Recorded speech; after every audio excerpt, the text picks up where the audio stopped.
Hey everyone, my name is Andrew Davis, and you are watching Conversations in Pop Culture. And yes, I am scandalous like an Ashley. And this episode is brought to you by Pocket Comix, which is coming to a local comic store near you in 2024, which is this year. And right now, you can actually check out some free copies of Guinevere and the Divine Factory and Palace of the Golden Princess at PocketJackComics.com to get a free preview copy PDF if you sign up for Preston's email list, as well as you should be on the lookout for that coming into, as I stated, your comic shops in March. So definitely look out for all that stuff. It's a good book. It's a fun book.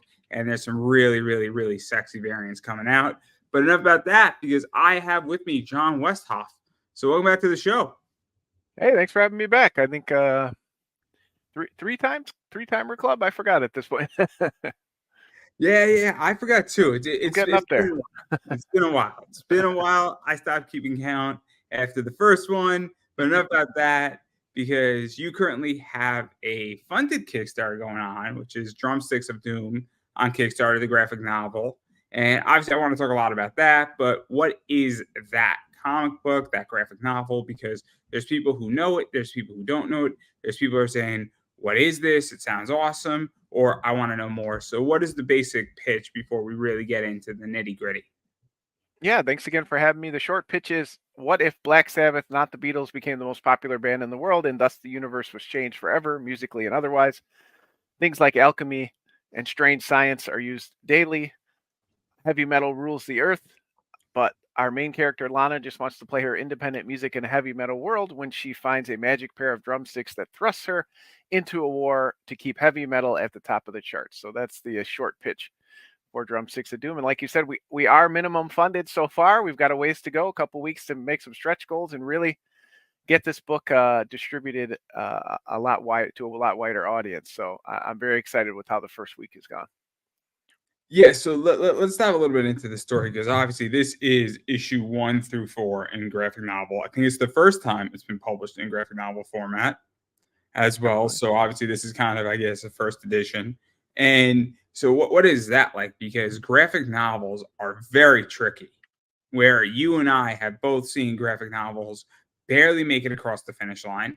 We've also seen them get halfway funded and then struggle the last 2 weeks. And you're kind of in an interesting position where you are minimally funded in an environment that graphic novels are a coin toss sometimes. Absolutely. I agree 100%. And there was some nerves. Anytime you hit that launch button, there's always some nerves. But I've been part of 2 other graphic novels. I had 2 series that we were able to get to graphic novel, but we had a very small print run. They're very expensive to print. If you don't have a large campaign and a large audience, it can be hard to self-publish a graphic novel. People think, well, once you get there, you've gotten through the single issues, you just slap it together and print it. Well, printing, especially, they were both full color books, is a lot. So I'm very grateful, had a small print run of those, but this is the first one for Part-Time Comix since I've done this venture in the last 3 or 4 years. So this is a huge step for us. And like you said, for those outside, the publishing scene, it's a different animal. It's not just as easy as slap the issues together, put it out there, and everyone buys it. When you have no distribution channels, you've got to be mindful of what you're printing, how you're printing. Am I going overseas? Am I going local? What's the budget? How do I price it assertively so that people want to get it? So again, there's a lot of factors that go into it. So this is the first 4 issues. Like you said, we made it through the first arc. Drumsticks of Doom is planned to be 3 approximately 4-issue arcs. So this is the first one, and I think people will get a complete story out of this. They could walk away from this and say, okay, I had a great time in the worlds of Drumsticks of Doom. I hope that they come back, to see where we go. We left enough cliffhangers at the end to leave people wanting more, but I do feel like it was a satisfying, first arc. But again, you don't know. We've had great support for this book. We've sold hundreds of single issues, but you don't know. Are those same backers going to come back and get it? Are new backers waiting for it that didn't want to back it until the trade? Because you know how comics are. Let's talk about this, because obviously a graphic novel is very different than a comic, and it's not a story issue. It's a graphic novel sits on a shelf. A comic is bagged and boarded. And obviously I'm being a little facetious when I say that, but there is a massive difference where I feel comics are very much a collecting type thing. I feel people put comics in a long box. and people tend to put graphic novels on a shelf. And I tend to think that a graphic novel is not viewed as a valuable or a collectible the same way a comic book is. And so it's a very different entity. I also think that it's interesting because I know people who say, I'll just wait for the graphic novel. Because if you're overseas and you like physical goods, you don't want to pay for shipping every single time an issue comes out. And then, secondly, sometimes somebody says, look, I just want to read the whole thing at once. Yep. And because I'm a binge watcher on Netflix, I'm a binge watcher on a lot of things. So, what is that like? Because we're in a weird time right now with comics. And even just putting out your project is also weird in this time. Absolutely. And to be honest with you, Drumsticks, the first one launched in January 2021. Now, you know how indie comics go. It took us a while to get through the first arc. Now we're here 3 years later. Now we're on graphic novel #1. And we've seen a lot of the indie scene change a lot in just those few years. Even just each issue was like a roller coaster ride. The first one took off like a rocket and funded quick, and the other three were a grind to the end. So um, part of that, you're aware of the scene. You've laid out a lot of the issues. When you're selling single issues, some of your buyers are going to be those people who are like, oh, this is a cool low print book. I think I'll just get this to put it in a bag and see if it gets value. Oh, you got a cool variant cover. I'll get that. Graphic novels are different. You're more likely pitching to readers with a graphic novel. More likely, not all. Some might Did throw. you also feel, and I'm very curious, is that because an indie book, very few indie books can push themselves out and have issue 1 in quarter 1, issue 2 in quarter 2, issue 3 in quarter 3, and issue 4 in quarter 4. Very, very few people can do that and get 4 issues done of a single series in a year, or even 2 years sometimes. If you're lucky if you get it done in 2 years. But now, because there's so much time in between each of these issues, it's almost like a new product to a certain degree when you drop a graphic novel, because I now don't have to wait. And I'm like, oh man, I lost touch with Part-Time Comix. I lost touch with Jon. I lost touch with this book, but now it's all here for me. And that's where I think graphic novels are interesting. And when you do them, how you do them, and all that stuff, because I think you capture that side, but you could be like, look, I'm not interested in this and you lost me and I'm not coming back. So it's interesting because I find that part of why you probably find it quickly is that this is almost like a new product that dropped that's readily available to be binged. And I'm seeing some of the names on there that didn't come back for issue 2. That maybe bought to support Dan and I, maybe just thought that was cool, and then they were like, yeah, I'm gonna wait till it's done. And I totally get that. As a reader, you can probably see behind me, there's even more shelves around my office. I am definitely one of those dirty trade waiters, in the industry. I love my trade paperbacks. I love them on the shelf. I'm more of a reader than a collector, so I certainly can appreciate that part of it. But you're right. You'll get people coming in and out, and then, yeah, do they come back for the graphic novel? Or again, are there people who've been following it, these couple of years waiting for it to be done?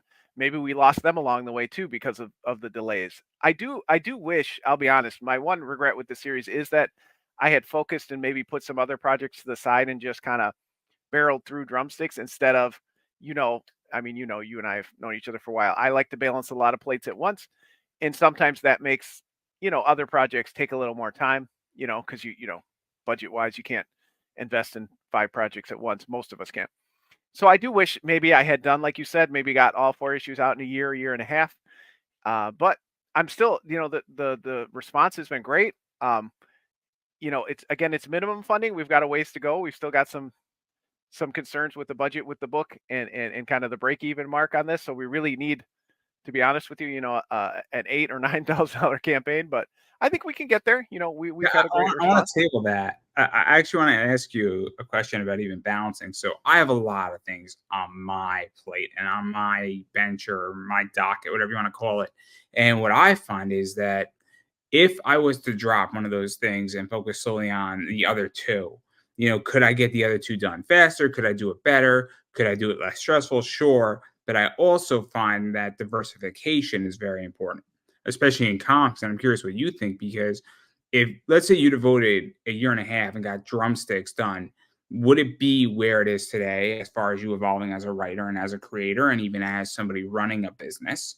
And then secondly, what if it flops and you just spent 18 months versus the idea of saying, cool, maybe it'll take 3 years, but I'm working on Depowered, I'm working on something else, I'm working on an anthology, and now I have more of a diversified bag. And I think it's a really, really complicated question, because if you're a creator, do you go create 4 titles or do you do one really well?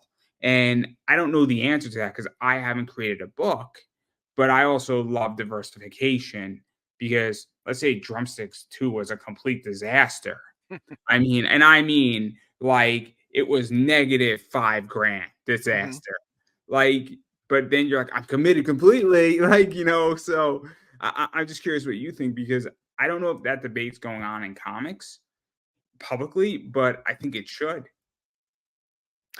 You know, I think from the writing standpoint, I I think you're very insightful. Once again, I do think that the story grew how it should. I think it changed along the way.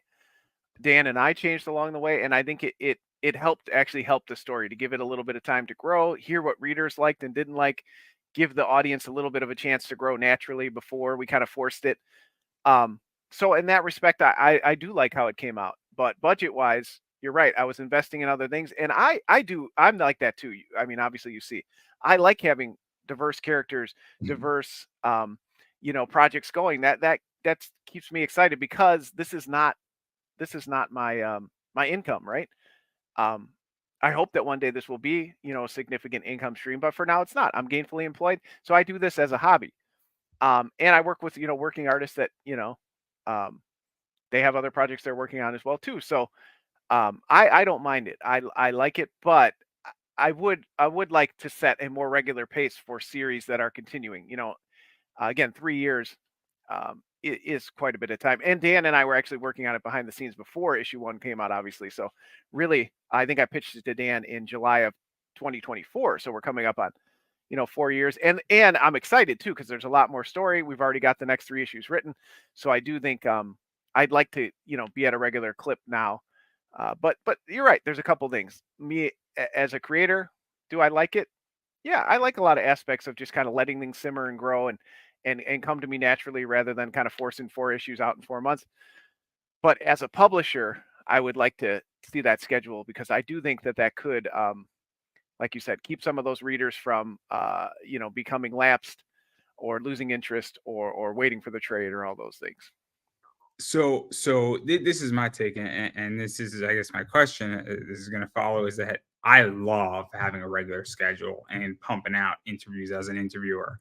But I love doing stuff on Tuesday. I love doing stuff on Wednesday. Every once in a while I have a Sunday, but that's a bonus to me. That doesn't count towards my weekly quota. And I think it's very important that people say, "Oh, cool, Andrew's going to be on 7:30 on Tuesday, 9 o'clock on Tuesday. Usually he's around 7 and 9 on a Wednesday. Oh, snap, Andrew's on Sunday. Oh, cool, bonus episode, right?" And I think there is something to be said about that, and just keeping as much of a schedule as you can. But also I do think that there is a position of natural, growth and getting content out naturally. And then on top of that, I don't even know what a regular schedule will be for you. And because an interview is very low content, producing a book, I mean, if you were producing a book every other month, I think that's a little too much. I do. I think that there's an idea that you can over contentize people. I don't even know if that's a word. If it is, I'm trademarking it. But I think you can appeal too much content. And I think you can overburden them, and you can drain their bank accounts, and you could do serious damage to your customer. I think you're Versus if right. you're going 3 months, if you put out a book every quarter, I don't think you're destroying your customer. It's kind of like you could milk the cow or you could kill the cow. You're going to get your money out of the cow either way. One of them's faster, but one of them doesn't kill your cow, and you're going to have your cow for the next 20 years. Uh, you know, I again, I think you hit the nail on the head there. I think that a lot of us lower level publishers, and that's not a dirty word to me. I'm not afraid to say it. The It's readership on dirty words to Drumsticks, me. um, I, we've printed and sold over 500 copies of issue one. I'm very proud to say that. It's not a huge number, but we've gotten them out there eventually. But now, as far as Kickstarter, the first campaign had 267 backers. The next one had like 219, 197. But when I look at those names, it's like running a comic shop. When you're at this level, it's not like being at Dark Horse or Image where you don't know the 3,000 people who are going to buy it throughout the year. I know a lot of the names that are coming in. It's like having a comic shop. And you're right. When I see those same 50 to 75 names on almost each Kickstarter, you're right. That's why I try to offer like subscription plans to save them on shipping and things like that, because I know these people are coming back and I want to reward them for that. And I think you can. And I think some of my peers have kind of sapped their crowd a little bit. And then they wonder, well, why didn't I get there this time? Well, some of that is attrition, right? Your audience may not have as much. They've moved on to other things. They have other expenses. So you do have to keep that in mind. Now, that being said, I'm stupidly also doing a project every 2 months this year. For the first 3 quarters, we're doing 5 books basically this year with the trade. So I am trying to get on that quarterly 8-week, 10-week schedule this year to see how that works this year. Last year I put out 6 books and that did pretty well. So this year I'm trying for four floppies and 1 graphic novel. So let's actually talk about your customers, because I understand. Obviously, I sell a lot of books on eBay. I buy a lot of books, and I'm on track to be bringing in a lot of merch and selling a lot of books to people. And I understand my goal is to try to save my customers as much money on shipping as possible. Because if I could save somebody 30, 40, 50 bucks on shipping, that's where I add value. And I think that there's something there where if you're running a campaign every 3 weeks, you should be shipping books to your backers in the same box for a lot of reasons. First and foremost, it's nice to get a big box of comics. It's nice. It's fun. It's fun. I know, because I've gotten them. It's a lot of fun when you get like, oh my God, 20 comics. This is great. Secondly, you're saving money with your backers on shipping. So you should be like, all right, look, I see that you backed 3 campaigns. If you backed it, figure out how to do it.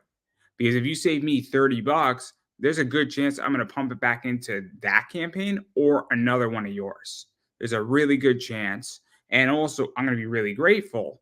And I think a bunch of people in comics have forgotten how to add value. And value could just be a thank you note. It could just be a thank you note. You have no idea how many times I appreciate when somebody shoots me a message after an interview back. Really appreciate you having me on. I know that you got me in at the last second, and I appreciate it. It goes a long way, and I don't think that certain people have figured that out.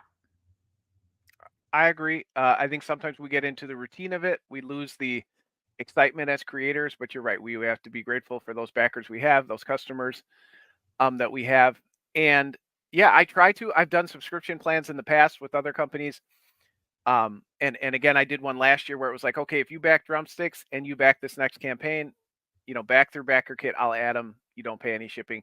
And people seem to like that. Again, I think we had 57 people come back from Drumsticks to get the books. And that's a huge deal, because you're right. People do remember that you're like, okay, you're being mindful of my funds. I might have bought these 3 books separately. And that would have cost me an extra 20 bucks. Or maybe I was only going to buy 1, but now I'm going to buy 3 because that was the shipping I was going to pay on 1 anyway. Let's just throw it back in. So I try to do that because I like it too. We are going to try to do that again this year. If you back, the first campaign, single issue, if you want these 4 issues that are coming out this year, pay 1 price and we'll ship them to you all in August or September when they're all done, and see how that goes. See if people buy into that subscription plan, because that's something I've wanted to do again for a while. And then the other thing you mentioned that I want to talk about is, and I have a different opinion than everybody else. And so what I'm curious is that you talk about people, lack of attrition, lack of interest, lack of other things. And my whole thing is that I don't even think it's lack of interest. I just think there's a lot of better product out there. I think there's a lot of better variants. I think there's a lot of better, stories. I think there's more interesting ideas. I don't know, maybe there's not better stories. Maybe it's the same good story level per se, but I digress. But there's a lot of interesting concepts, and also there's a lot of price now in play where I can go buy a book for 10 bucks, or and so that's a factor. And look, I buy a lot of books. I buy a particular subsection of a book, but I do buy a lot of books from a lot of different companies. And so the way I feel is that if you have a Kickstarter, you're competing not anymore against Kickstarter. It's not versing Kickstarter. It's versing Merc Mag. It's versing Big Dog Inc. It's versing Zenoscope. It's versing, Stupid Little Monkey. It's versus a Bad Donut and Zombie Eat Flesh. I mean, Mount Olympus is another one. You're competing against Pat Shan's, Cheeky Company. You're Mhm. competing against a bunch of people who not necessarily do, Kickstarter books. I mean, there's a comic shop near where I live in Harrison, and they do it's all comics, and they do like Little Teen Titans.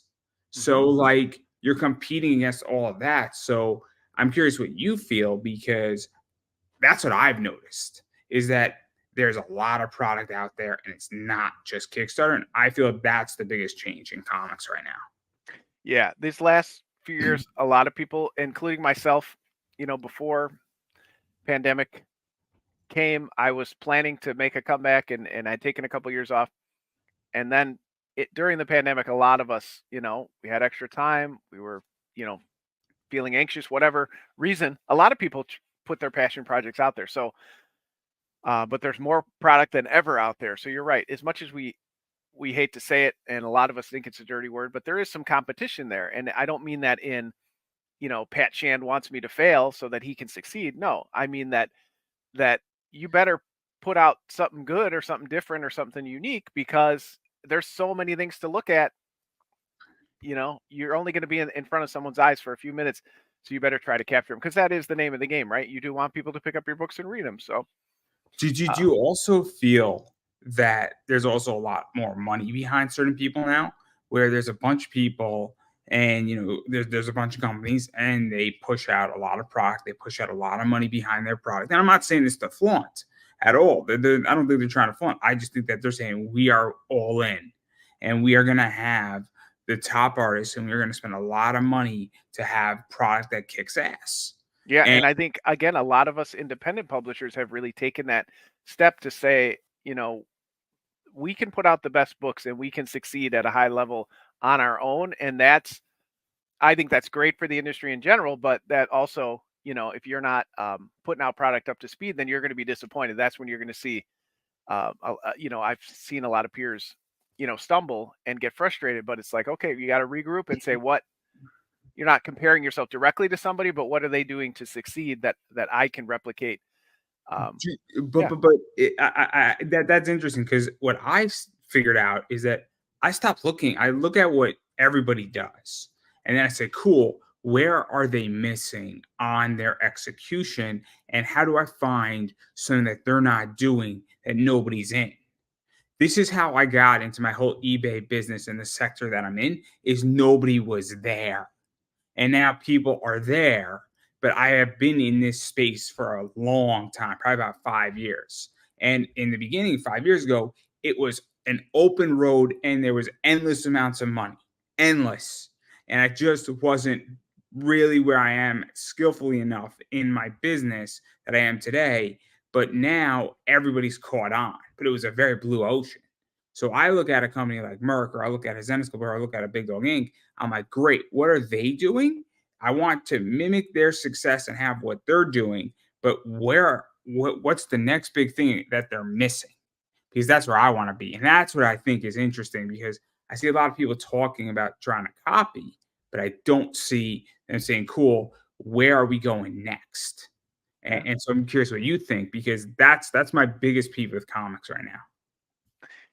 Yeah, I do think if you want to have those three-figure campaigns and those, huge ones, you got to be thinking one step ahead, right? Now, I don't necessarily have that philosophy at Part-Time Comix, just because Part-Time Comix is a warehouse for my stories, that with people that I want to work with, our stories. Um, so I put out the books that I want to see made and stories that I want to work with people on. So, again, not having to have that burden of, I need this next campaign to be five figures, or I'm a bust. I think that helps, me stay in a kind of a slow and steady mindset. I can focus on what didn't work for my last campaign. What do my peers say that is working for them, and kind of each campaign get better. But you're right. I think, again, when you have I don't want to say overcrowded, but it is pretty crowded out there. There's a lot of books every month. You walk in any comic shop, there's thousands of them, hundreds of them coming out every month. So, if you want to stand out in that crowd, you got to be one step ahead, and you know, you can't be going back to the well of, what was hot 5-10 years ago. And I still see some of that, I agree, but you can go back 20 or 30 and you can bring back the 90s. There you go. And that's what's going right now, right? You gotta be careful how far you reach back, right? Everything's cool 20 years ago, but 10 years ago not as cool, but, Like but, but, it still blows my mind that, and no shade on anybody who's doing it, but I don't, the zombie craze came and went, and I still see people, kind of making books, and it's like, to me that's a harder sell, because that's something that's been kind of driven into the ground right now. But that's just my opinion. but I do want to back out. I do want to talk a little bit about the business stuff that you mentioned earlier, and even going back to getting minimally funded, and obviously producing a graphic novel is expensive, and obviously this is not as expensive as if you were starting from scratch, where you have all the files, but you still got to figure out how to print it. You got to figure out how to make it work. You got to figure out, printing a graphic novel not the same as printing a comic book. You have to add new things into it. You have to add new artwork to some degree. You might have to remaster some stuff.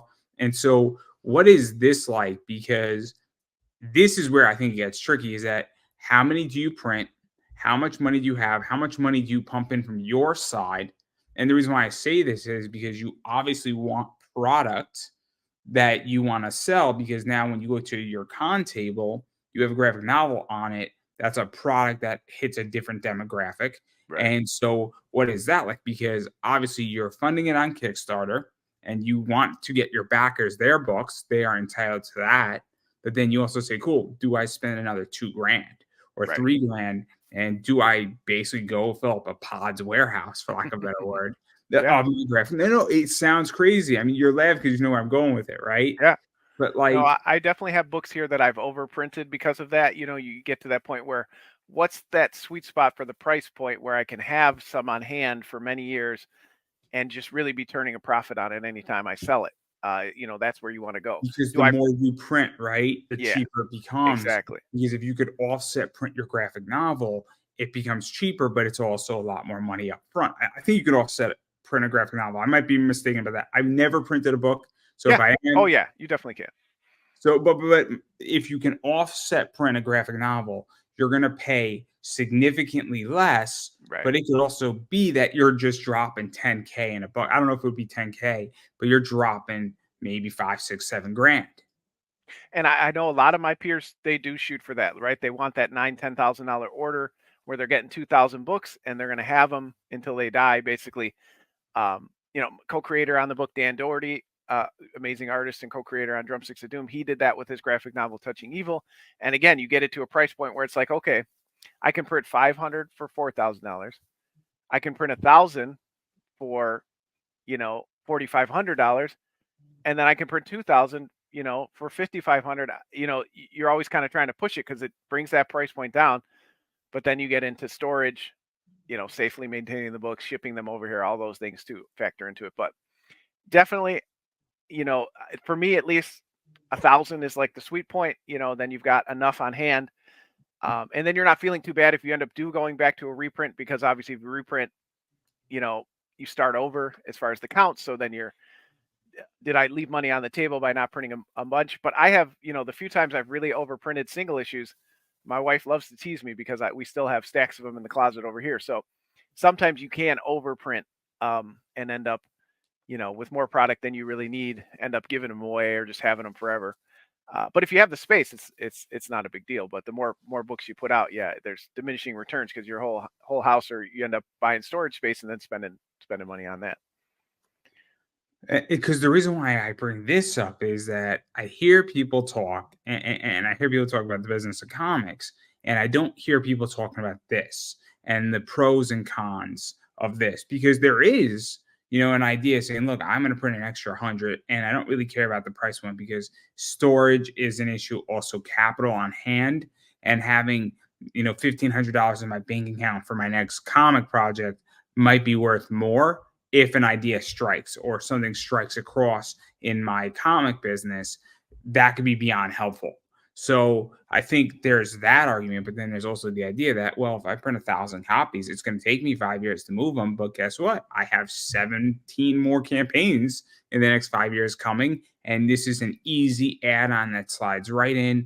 Cons matter, single issues matter. And, I just saved $3-4 on a book per Yep. book, which Yeah. means it's more money. But then it becomes a massive debate. And I don't see this conversation occurring. I don't. And granted, I haven't been around many conversations since I think last October in this sector. But when I was around it, I didn't see this happening at Well, I all. will tell you, I'm in several great groups. I have an awesome set of creators. We talk about this all the time. Where do you print from, and how much you get it for, and how much are you going to print, and why didn't you print this? And I still have a lot of peers that prefer to keep the stock low so that they're not, swimming in it if they, don't have the space for it. But I'm always pushing for it. You know what? You get a price break at 250. You get a price break at 500. You get a price break at 1,000. Think about it, because again, I'm in it for the long term, right? It's not just about this campaign. It's about Drumsticks of Doom issue 12, which I hope will come out eventually someday. And how can I still have product on hand then, in a reasonable fashion? So I'm always thinking about that long term, at least for me. And I know a lot of other people are as well, and always trying to figure it out. No, I mean I love discounts. I I'm a sucker for it, man. If it's like, I'll spend that extra. I'll take it out of, like you said, you shouldn't, but I'll reach into my own wallet and be like, well, it's only a couple hundred more. I might as well. But I think that really helps the bottom line down the road. I could print, you know, 10 buttons for $10 each, or if I print 100, they're $50, and then they're 50 cents each. I sell them for $2. Now I'm making a profit. That's stuff. It's stuff I don't like to think about. I know you don't shy away from it. It's kind of, your whole focus of your thing. So I always appreciate conversations like this, which, I think we need to get a little uncomfortable with what we're uncomfortable with, because it's part of the whole game.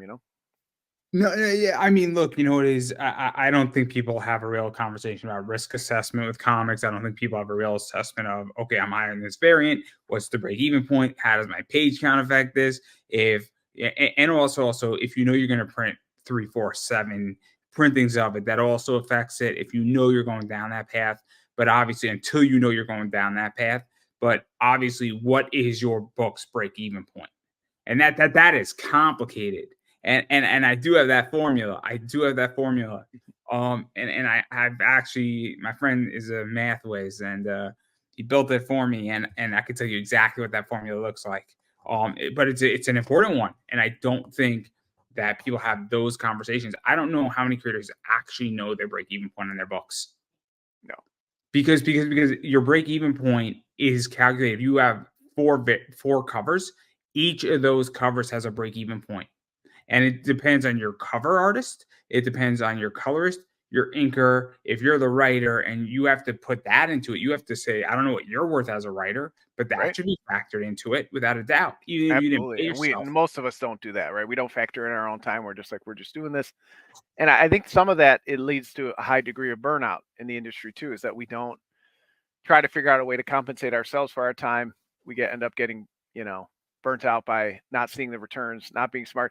I think I'm guilty of this. I did it on Drumsticks of Doom. I ended up over budget on multiple issues because I love the bonus pages. I love that feeling of, oh, this story just needs this one scene. And I'm not discouraging anyone from doing it. It's your book. Do whatever you want. But I see so many of my peers put out the big fat issue, and they don't account for how much more that costs to print, more to make, more time, your time. I love the fat 32 page issue, but you have to factor that in, because it's a lot of cost in that. And you won't necessarily see that return over if you had just made it 28 pages or 24. Is that reader going to go, oh man, this longer issue really, got me back for issue 2? It might, but I think it's a conversation we all need to have. Do you think, because I'm a strong believer, so I can't tell you who I was speaking to about this, but I sold a book to somebody last night, and I Okay. wasn't going to carry the other 8 variants. So I actually directed that person to that site on the other 8 variants. Person was grateful off of eBay, and then he was looking for another book, and I actually directed him to somebody else who probably made $100 sale because I didn't have that book. And my theory on the whole thing was that I I could have facilitated this whole deal and bought all the stuff and then sold them and jacked up the price with ease. And I could have made a clean like $200 in easy. And then I could have done the other deal. I probably could have made another 100 on that as well. But I didn't, because what I realized is that why don't I guess, make my life easier on business, refer business to other people. And guess what? That buyer is going to be in debt to me. And next time I have a cover he wants, he's not even going to hesitate to reach out to me. And so in my opinion, is that I think adding value and running a clean business and actually producing something and maybe spending that extra money if you're playing the long game. So if you take a $500 loss because you want an extra 600 pages or another, $1,000 loss, but if you're playing the long game with your book and it's a better product, I think this is the issue now, is that I think you need to have a better product. And I don't know if you need to make money on round one, but that's where this gets tricky, right? Because you do need to make money to do issue 2. Because running a business, and I understand that, and feel free to tell me I'm wrong. Anybody, you're more than welcome to tell me I'm wrong, is when you start a business, you do not become profitable. It is very hard to run a profitable business in year 1. It can be done, but it took me about 18. Actually, that's not true. I actually ran a pretty profitable business in year 1 of me back in high school. But not the point. Not the point. When you're selling a $2 item, you're selling for $10. It's hard not to be profitable. But the point is that in the last 18 months, I pumped a lot of money into what I'm doing on eBay, and now it's starting to become profitable and becoming healthy. And so I think that's just how I view it, is that those extra 6 pages or that extra cover or that extra splash page, you're adding value. And if you're looking at a long term and you have 7 years to sell your book, it's very easy to make your money back if you have a long, run. Like we added 4 pages to the first issue. I was happy with it. I think it was a better issue overall. It continued the story on. It was part of a stretch goal, so people got excited, like, oh, the story is going to continue after this issue. So I do think it's value added. And you're right. You can't always be so short-sighted, but those things add up too. You can't do, then if I did that the next issue, and then the next issue, and then the next issue.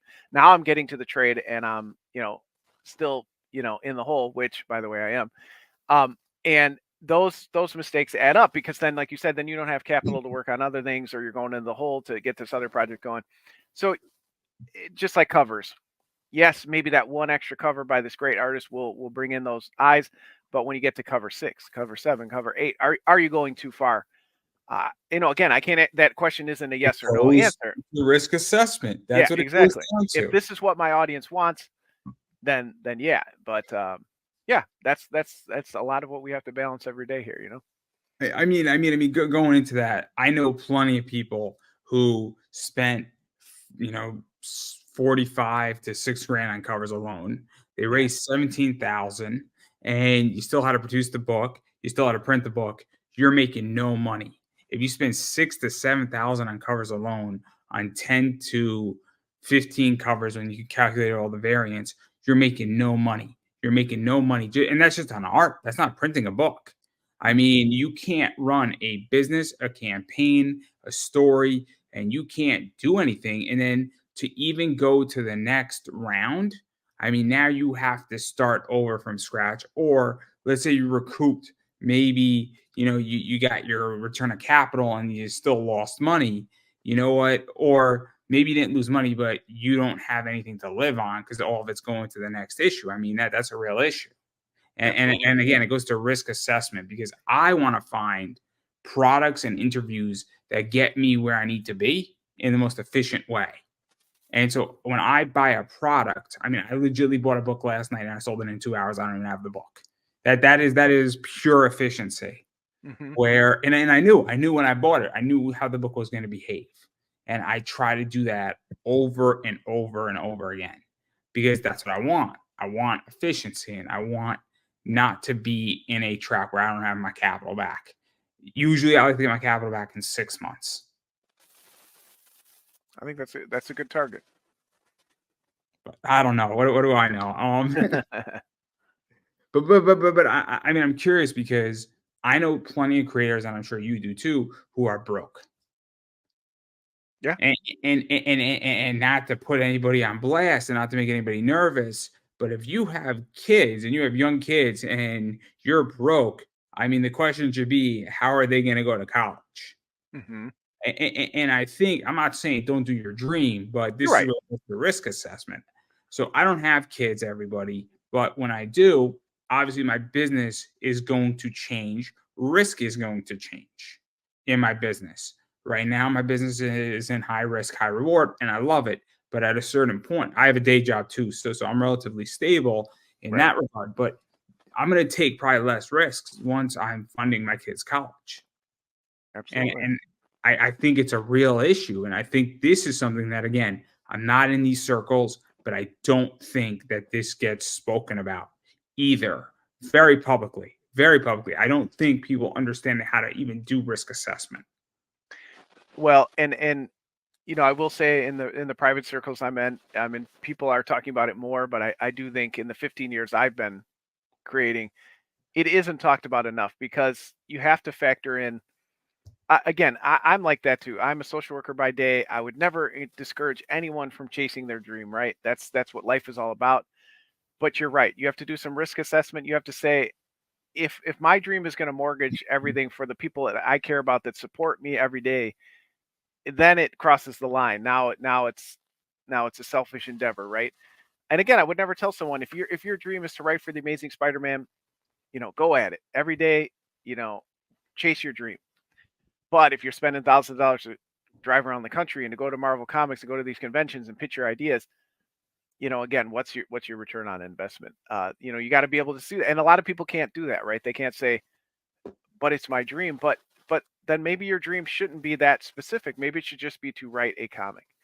And then you can do that, right? You don't have to write a 100-issue epic and sink $100,000 into it and do a Kickstarter every other month. Maybe you can just write one single comic and go from there. I think sometimes there can be a lot of factors that to drive people down that road. But again, like you said, I'm in the same boat. I'm gainfully employed. I have a good job. My wife has a good job. So I don't have the same stresses. I'm not trying to get out of, into a new career. I'm not trying to, escape any, anything like that. So I feel very privileged that I can create, from that starting point. But it does. And I do feel like my peers are talking about it more. I do appreciate that people are being more honest about it. People are more open in the community because I hate to see my peers burn out, get frustrated, Yeah. Get divorced, things like that happen because we're so, laser focused on our dream. I'll be honest. I see it happening, and I'm very, very cynical about this. Where I don't think that people are having a real discussion on this. I really, really, really do not feel it from what I've seen, and I've seen way less than you, and I've heard tidbits and I've heard other things. I don't think 99% of you have any idea how to do proper risk analysis. And I understand it sounds weird from somebody who's looking in, and I'm hearing pieces of it, but I don't think it's being done correctly. And I really see the results of it on campaigns. I see money mismanagement, and you know what is I don't think it's their fault. I don't. I think it's just the fact that it is a skill that takes years. It is a skill, and it's the failing of many a small business in general, right? We all know this is common knowledge. It Absolutely. can be studied. Most small businesses fail because people go into it thinking, not having the knowledge they need to go into it, and then they fail. But comics is littered with it, right? It's not even just the Kickstarter group. It's all the way to the top. You have companies going out of business all the time because it's very public in comics. Yeah. Because comics are a product, and Right. that base is very active and very opinionated and very open. Versus if you are selling life insurance, the life insurance, somebody's like, life insurance, guys, let's have a podcast about life insurance and get all excited about it. It doesn't happen that way. Nothing wrong with life insurance. And if you have a podcast and you see this, I'm sorry. But people don't get as excited for life insurance the same way they do saying, man, where's my book? Yeah. I want to read your awesome book about a robot that has a gun that fled the planet and Well, let me write awesome, this I want to down. read it. And where's the book, man? I need to write that down. Need to write this robot gun comic, but you're right. It is a And then different he has different 3 medium. friends that join him, and then they transform into vehicles. Oh man, What? this idea is gold. It's This just is gold. You're giving away free gold. But you're right. I think that is a big issue, and yeah. I mean, in a lot of walks of life, but especially in comics, we go into it with the passion and the desire, but we don't want to slow down and gain the knowledge that we need to, be successful. And again, I say this all the time. Success to me doesn't mean you're having the 5-figure campaigns every time. You're having the 6-figure campaigns. You have 500 backers. Success can be 50 backers. It can be the joy of, a few people reading your book, whatever you define success as. I was listening to Tom Shalhoub, and I'm going to probably misquote him on this, but the definition of professional success and the definition of success are different. So I think a bunch of people go into comics trying to achieve professional success in comics. Professional success means you are trying to do your job with excellence. So you are doing something, you are making a living doing a job. You do your job well, and you're striving to achieve excellence at your job. That is the basic definition of professional success.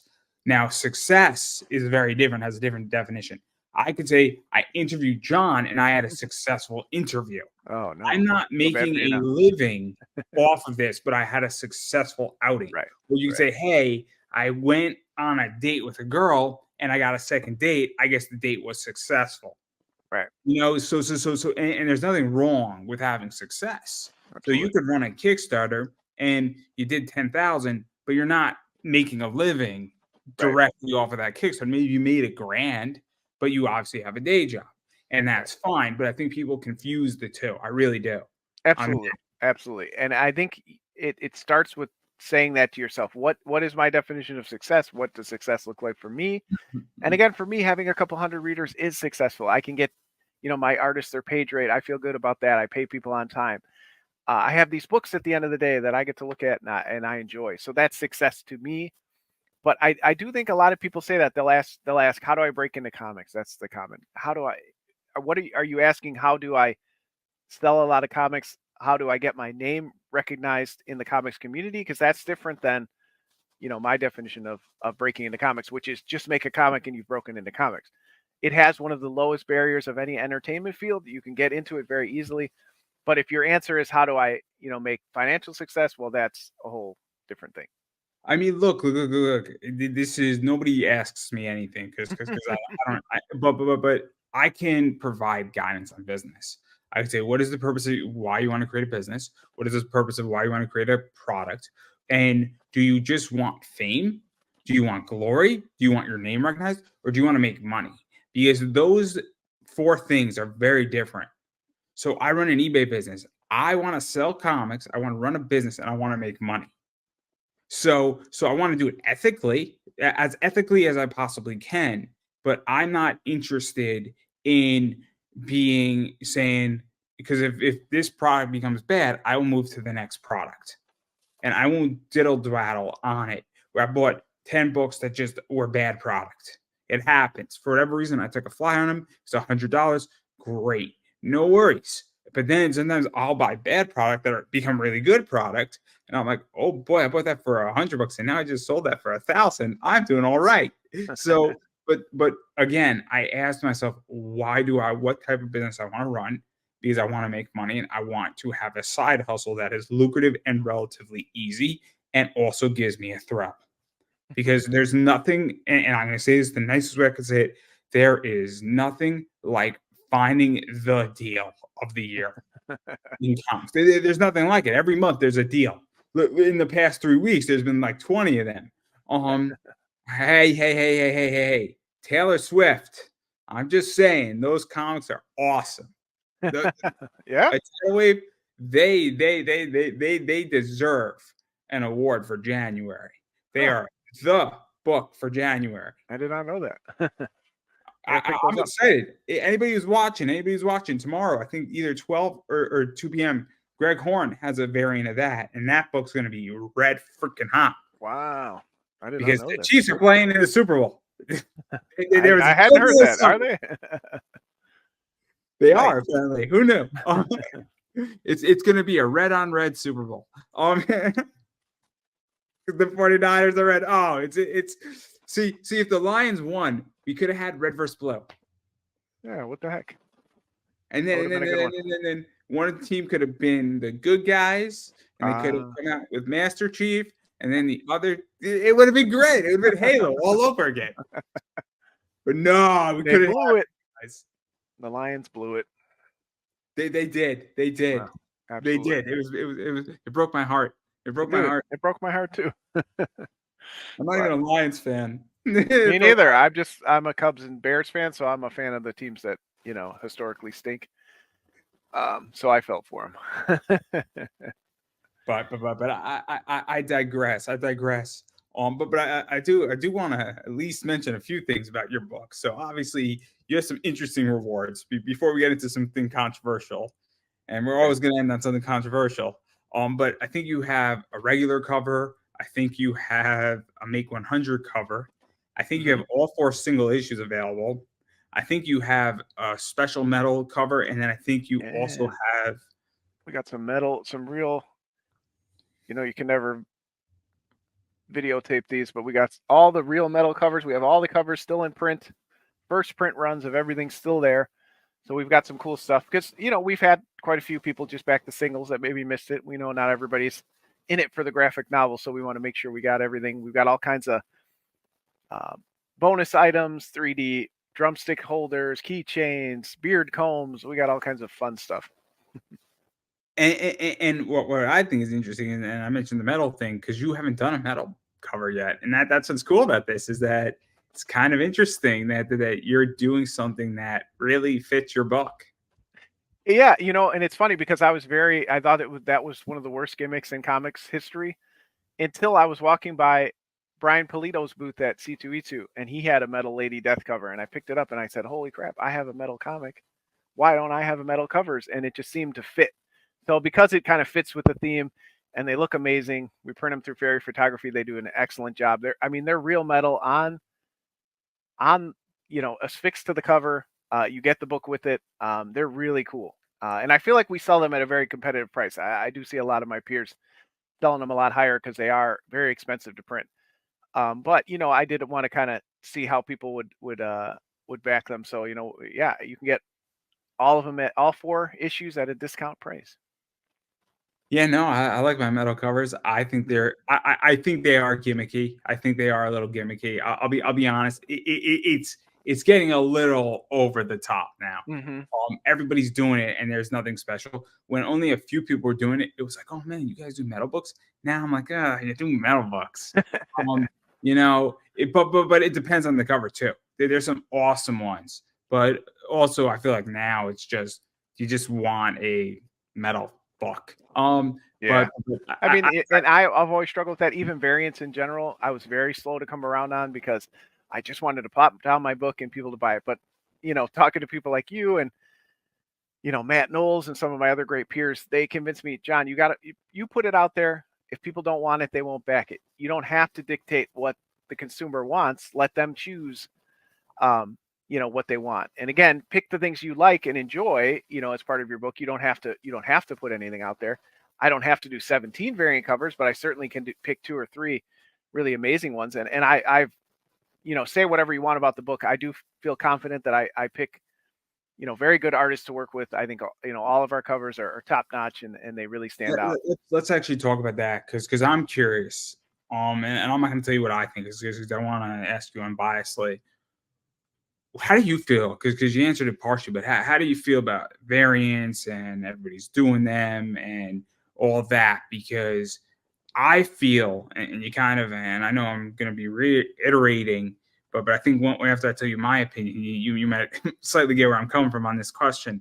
But I feel it's tricky and complicated. It might be a good way to put it, where it is a game at this point. Yep, and I think I even said that at the start of our interview. It's all part of the game, and I am someone who struggles with the game. Like I said, it took me a long time. Several of our first books didn't even have a variant cover with them, and I had to come around to the game a little bit. that helps keep the books going. So don't, thumb your nose at it like, you're this purist comic person that only wants, one trade cover and one single issue cover, and that's it. It's part of what you have to do. There's such low margins on comics. To produce them is so high that you have to do it. There is no other way around it.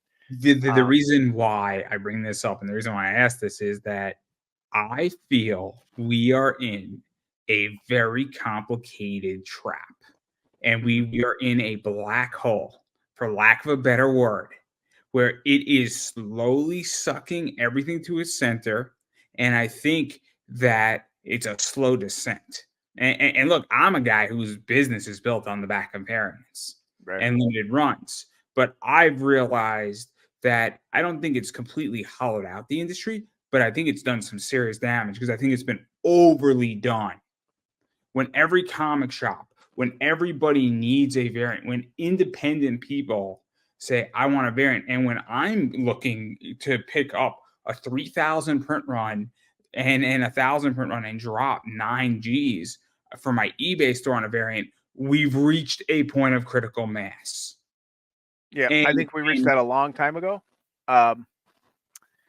But again, I think, and I don't, it's not my favorite part, but again, if you find a way to do it that you enjoy it, like, again, I've worked with some amazing artists. A lot of them are my friends. I certainly appreciate, if I'm going to spend money on a variant, I want to give it to somebody I'm close to. So I've enjoyed that. I make connections through it as well. They help promote your book. There's all kinds of benefits to it that I'm not saying I'm doing it kicking and screaming. I found a way to make it work for me, but I do think that it's a negative part of the industry, like you said, that we're closing in on ourselves. Because I'll be honest, and I don't know how you back people, but I'm a big Greg Bo Watson fan. I'm a big Sen Kumanaki fan. So if your book had a Sen Kumanaki, I wouldn't even care what your book's about. I wouldn't care. I've been in. So that's the point, is that, so there are certain people that I love their artwork, right? There's certain people I love their Christmas covers. Mike DeBaffo is a good example. He does a mean Christmas cover for a bunch of companies, and I love that cover he does, and I always buy it, and I don't buy anything else from that company that he does it for. And so that's a real issue where it's a variant trap. And look, I love variants and I love art because I can't draw. So when somebody has an awesome thing, I'm like, man, that's dope. I want that. It looks cool. But I'm saying, great, what happens when this artist leaves? What happens when this artist is no longer available? What happens when you can't afford this artist?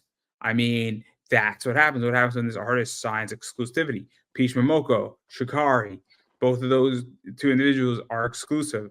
I think Peach Momoko is massively exclusive to Marvel, and Shikari is massively exclusive to Comics Elite, Merc Mag, Legends Publishing, a few other places. I think, Shikari might be lent out to here and there. But again, what happens when you built, a business on X and then it's gone? Mm-hmm. And that's the problem with variants. And so I'm all for variants. I just think that it is a game, and I think it is a big trap. Yeah, and I started Part-Time Comix with the intent of graphic novels only. I think that is the wave of the future as far as comic storytelling. But again, as far as comic finance, I don't think we can get away from the variants. The singles, people love them. Like you said, there's different audiences for both. So I think you kind of have to offer both if you want to stay afloat right now. I was speaking to somebody, and I can't go too much into detail, but they are really struggling because they're trying to produce good quality comics cheaply. And I don't think I feel free to disagree with me. The only way to do that is by selling in volume. That is the answer. So if you're selling 5,000 copies every single Kickstarter of your campaign, you could sell your book for $5 to $6. Easy, because you can. Absolutely, but then you're talking about, then you're going to have someone else pay to ship it and all that, and then you're going into distribution costs. If you're selling them in comic shops, you're taking a huge hit on that. So you got to move some volume to make it on a single floppy that's $4.99.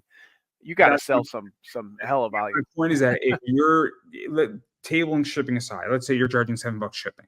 Let's say your buyer pays the shipping. Whatever, everybody agrees it's $10 with shipping, right? pretty affordable. I would argue. If Mhm. a $10 on for like a Steph Wilson on Kickstarter for $10, I don't think you're going to beat that price. I don't think if that included shipping. But if you're moving 5,000 copies, that can work. But when you're only moving 500 copies, you're going to be in the hole. There's no way you can make any money. And even let's say shipping was free for whatever reason, you had some superpower and shipping was free. Even still, you're gonna just break even. Yeah. Yeah, So that's the nature of the game. So you kind of have to do the variants, the other stuff, the metal covers, the keychains, the stickers. That all helps really just offset, the cost of the books. Especially again if you're paying competitive rates to your teams and trying to keep them working and everything like that. If you have somebody who's willing to work with you, and just go in 50-50, that's a great thing. I've worked with tons of projects with amazing creators like that, but that doesn't always happen, right? So, and let's be realistic. Maybe it shouldn't always happen either. no, Because because then again, you get people don't value their time, and then that's I was in a whole company that burnt out because of that, because we were spending hundreds of hours a year making these books and never really seeing a return on them, because it was just kind of handshake deals, and we didn't have a real plan going, because we were just friends making comics, which was great. that's I one love that, but I didn't even think about it like that. I was thinking about it along the lines of, all of a sudden you get, let's say that I give you 50% of my whole podcast, right? What happens when there's a disagreement? What happens when there's a problem? What happens when all this other stuff happens? Do yep, I really want to give you equity in what I'm doing? Because yeah, I would, let's say like I needed art or I needed a script or I needed something from you. Maybe it's cheaper for me to pay you $1,000. It's a done deal. You give me what I need. And I mhm, say, hey, could you help promote it a little bit? I need a little promotion. Could you retweet my thing here and there? We work that out. Hopefully you're willing to do that. But again, instead of me giving you equity, because I don't think equity should be given very lightly. I don't. And then I'm very, I would never give equity out on this. I would rather pay somebody. I paid editors. I paid people for other things dealing with this. Again, I'm not going to give somebody equity in my company because equity is expensive and equity creates bigger problems. Because what happens when that person owns 10% or 20% and they say, I don't want to work here with you anymore? yeah. What happens then? You have to have contracts. You have to have the 4Ds. It sucks.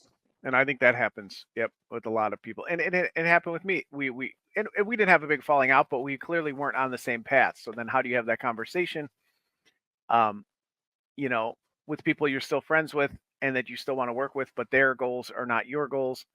Um, yeah, it definitely muddies the waters, and part of why I kind of went into it individually this time. But um, yeah, maybe another conversation for another time. But I do appreciate the talk as always. I know you joke about, what do you know? But if anything, if anybody wants to stretch their mind a little bit and like I said, get into those uncomfortable zones that we don't talk about in comics, you're always a good conversation to have and kind of uh, think outside the box in regards to how we work in comics. It's a shame I don't get on more shows. That's all I'm going to say. And do you want to? I don't have time. I don't have time. And I'm busy, and I'm very open about it. And honestly, I figured out that I'm a much better host than I am a guest.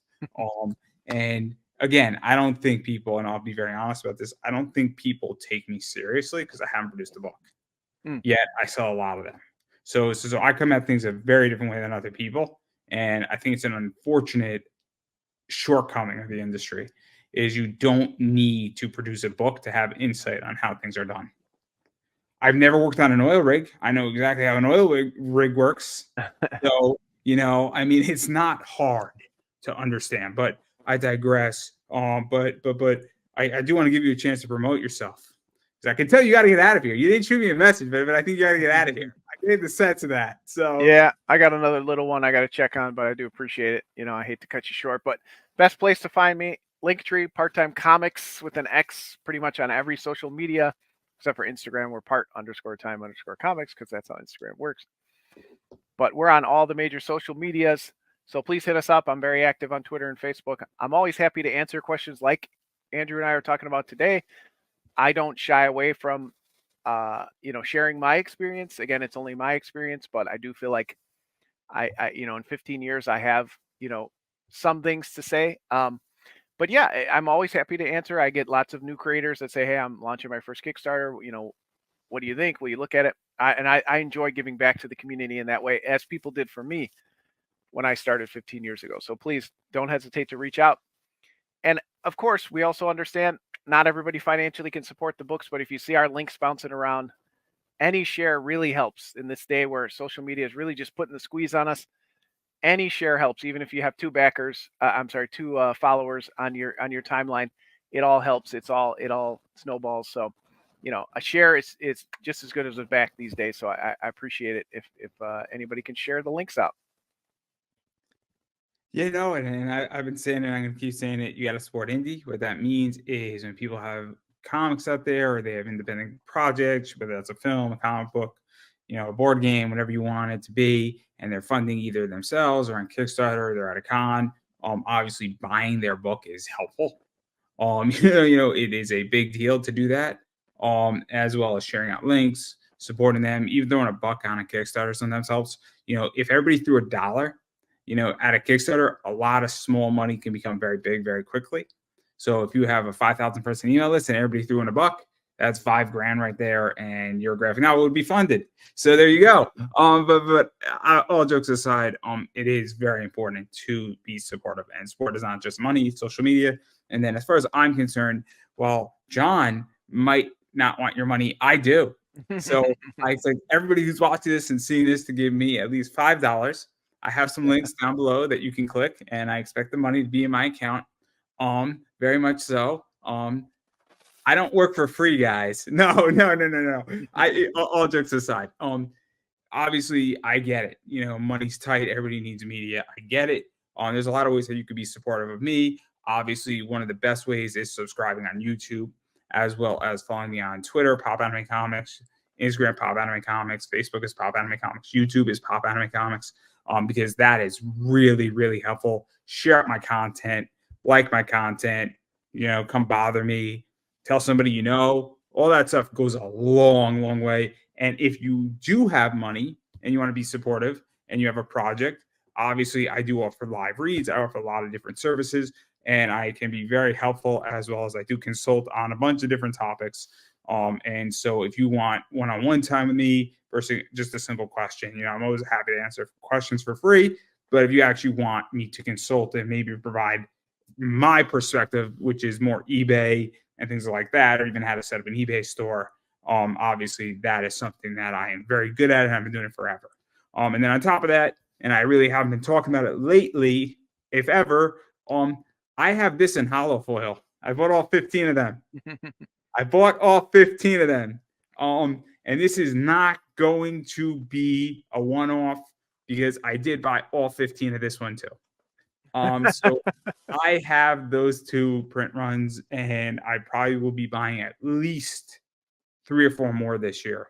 So if you're interested in that comic and you want it, just hit me up and I'll hook you up. And all I have to say is that if you know anything about My Hero Academia, she's a tough rabbit. That's all I'm going to say about her. She's a tough rabbit, and she's like my idol.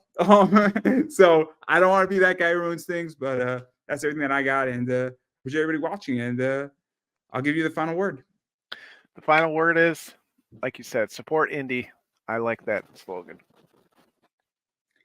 And I don't think I could have said that any better myself, everybody. That is a